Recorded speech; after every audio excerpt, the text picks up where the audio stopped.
fact that you're challenging black center, like your longer term plan is that you want to open up the f-file, where your rook will probably stand after a castle kingside, which allows you to create that quick attack against black's king. On top of that, you can easily bring your bishop out to c4 to reinforce this pressure, and that allows you to really create a devastating attack within a couple moves. Alright, so in most cases, your opponents will capture here on f4, although some of them will back down and play d6 just to defend their pawn. We'll cover both. Let's start with pawn takes f4. After that, you gotta watch over their only and main threat, queen to h4 check to your king. Since you moved your f-pawn and it's no longer on f2, this queen h4 at times can be unpleasant. But of course you can stop this very easily just by playing knight f3, which covers this square. And knight f3 is the move you're gonna be playing here all the time on the next move, just to develop and to cover your king. Now in this position there are a couple main options for black. Again, we're gonna cover them all. Let's start with the move pawn to d5, when they just try to challenge your center and open lines for their pieces to be developed. In this case, the main move is pawn takes d5, but we're gonna play something a lot more interesting. Pawn takes d5 is certainly a fine move to play, but you can instead just defend your pawn with the knight from c3. In this case, you're also putting pressure here. Usually they capture on e4, you then recapture. And generally speaking, your plan in this position, as well as in other King's Gambit positions, is to move your d-pawn forward, which enables your bishop from c1 to later capture this pawn on f4. Thus, you'll regain material and have a more dominant position.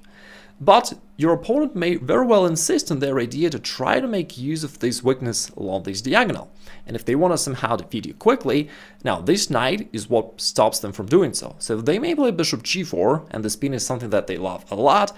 And after that, you just play queen e2, pretending like you're just developing. Here they may notice that they can actually take here, attacking your queen, preparing for this queen h4 check on the next move. So far so good, but there is one little nuance here that they missed, and it is the fact that after knight to f6, you just checkmated black in one move. The next variation is one of my favorites, and you're gonna catch a lot of players. One little nuance here that they missed. Queen e2, pretending to defeat you quickly. Now this knight is what stops them from doing so. So they may play bishop g4, and the spin is something that they love a lot.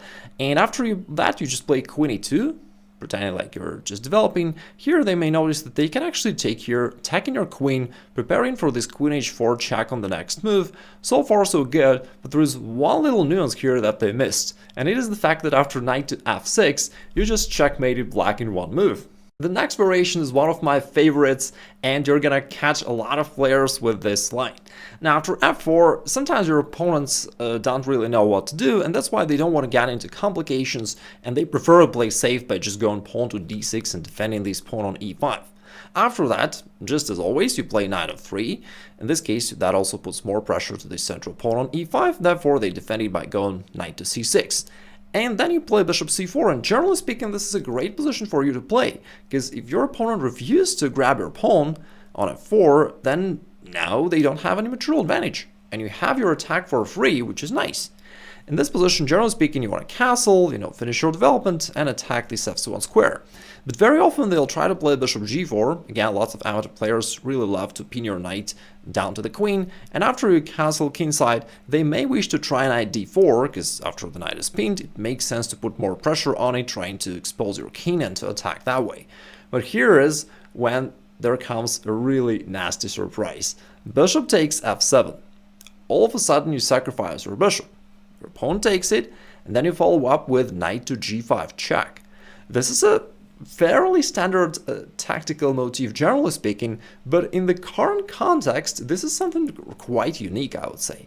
So knight g5 delivers check to the king, and if the king moves, you're willing to just get your bishop back on the next move, and the material will be equal, rather you'll have an extra pawn, plus this opponent's king will be completely exposed, and you just have a winning game easily. But some of your opponents will just notice that, hey, actually this queen is under the attack, and so they'll think about this fruit line. What if I just take away this knight and after that grab your queen? So they take here on g5, thinking that they outsmarted you, you recapture, and now they try to capture your queen, thinking that they'll be up a piece at the end of this line, but after that, computer starts showing them this red highlighted square, showing that this is an illegal move. They start figuring out, like, what the heck, and then they realize that their king is actually under the check, because when you're captured here on the previous move, pawn takes g5, that did not only capture something, but that actually opened up this discover check, and so Black realizes that, hey, they gotta move their king somewhere. After that, you calmly grab this bishop, and now you're up a queen and win the game easily. Now let's have a look at the main and the most challenging variation for white. Black needs to accept this gambit, and after you go knight f3, they can go g5, which is the most ambitious attempt of black. First of all, they protect this pawn on f4 so that you can never hope to play d4, in the future and get it back that way. That's the first reason, but the second reason is even more ambitious for black. They want to push this pawn forward, drive away this knight, and after that, bring their queen out to h4 and start attacking you immediately.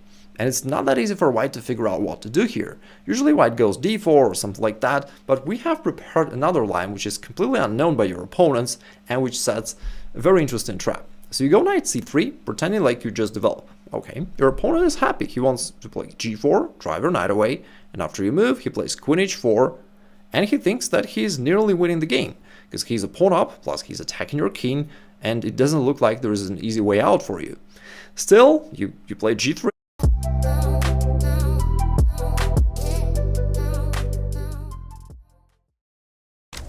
So, what did everyone make?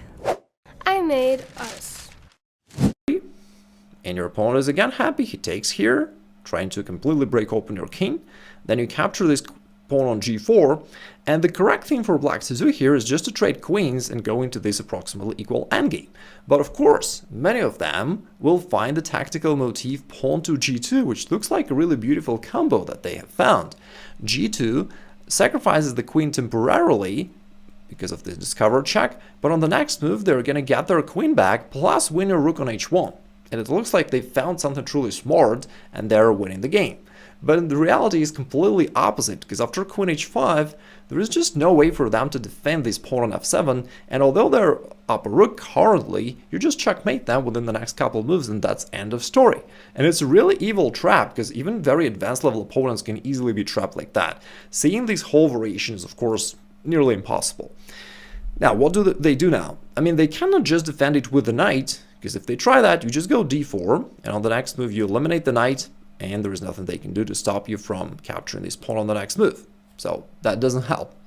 In one game, they tried to provide an escape square for their king, so they just played bishop e7, hoping that you're going to capture and the king runs away here to d8, and they seem to be fine. So instead, white took here with the knight, pretending like they want to just get the rook back, but black played knight f6. Again, black is playing actually very good and creative chess. He's counter-attacking you, and now he thinks, hey, finally I got you. You know, the queen has to move, out of that I grab the knight, and I have half of the board of extra pieces. But here's when comes another surprise. You go knight to d6, and it turns out that this is a discovered check, as well as a double check from the knight and the queen. Therefore, the king has to move. Now, where should it go? If it goes to f8, that's a very standard queen to f7 checkmate, kind of like the fool's checkmate. So instead, they went king d8, probably thinking that, you know, they still should win the game. But here comes queen to e8, the final blow that checkmates black on the next move with this knight on f7. Now, it's quite fun how white is basically completely undeveloped in the final position, and they deliver this checkmate with a single knight from f7. Of course, another question that you may have is, okay, Igor, I can beat an opponent easily if he knows nothing about the king's gambit, but what if he's well prepared? What if he studied opening theory? Well, there you go. In this case, he's quite likely to settle for the Fischer variation, suggested by Bobby Fischer. So this is when black goes pawn to d6 first, controlling the central squares, and they aim to go g5 next on the following moves, and build this kind of massive pawn chain which serves as a barrier for black to hold their position so that you can't approach them and attack them.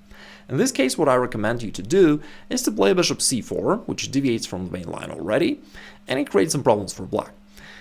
Now, generally speaking, the move bishop c4, of course, is very standard. We know that it's part of your plan. You want to castle, put the rook here, and attack them later, right, together with this bishop. But what can they do now? g5 right away does not seem to be really good, because in this case, you can actually undermine this pawn chain by playing pawn h4. And if they decide to split their pawns up, you're gonna pick them up easily, and that's nice. But g4 is not good for black because now with knight to g5 you start hitting black right away, and they're in trouble. So g5 doesn't work for black, and for that reason they usually play h6 first, which seems like a super solid move. They want to prepare and then play g5 when it's just extremely solid and everything is overprotected. But you simply stop that by playing pawn h4 yourself so that they can't play g5. You control the square. Now then they just start developing, usually knight f6, developing the knight, hitting this pawn, so you defend it. Then they usually go bishop g4, developing the bishop, beating your knight, so far so good. You play d4, and that's one of your also very standard ideas. You want to develop your bishop and get your pawn back.